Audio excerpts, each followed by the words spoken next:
আবারও আতঙ্ক কানাডায়। কানাডার ব্রিটিশ কলম্বিয়ার সারে শহরের ব্যস্ত রাস্তায় স্থানীয় সময় বুধবার রাতে কপিল শর্মার ক্যাফেতে গুলির শব্দে ছুটে আসে পুলিশ। গুলির শব্দে মুহূর্তেই চারপাশে ছড়িয়ে পড়ে আতঙ্ক। আলোচনায় উঠে আসে একটি ভিডিও, যেখানে দেখা যায় একজন মুখোশধারী হামলাকারী ক্যাফের দিকে গুলি ছুড়ছেন। এরপর সন্দেহের তীর যায় কুখ্যাত লরেন্স বিশনোই গ্যাংয়ের দিকে। অবশেষে হামলার দায়ও স্বীকার করেছে লরেন্স বিশনোই গ্যাং। গোল্ডি ধিলন ও কুলবীর সিধু নামের দুই সদস্য সোশ্যাল মিডিয়ায় পোস্ট দিয়ে জানিয়েছেন, যারা তাদের বিরোধিতা করবে তাদের ফল পেতে হবে। এই গ্যাং আগেও বলিউড তারকাদের টার্গেট করেছে।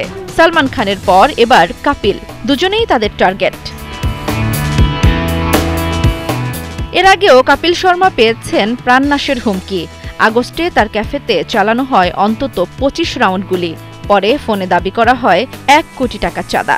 এরপর কলকাতা থেকে একজনকে গ্রেপ্তারও করা হয়, যিনি বিশনোই গ্যাংয়ের হয়ে চাঁদা আদায়ের দায়িত্বে ছিলেন বলে দাবি পুলিশের।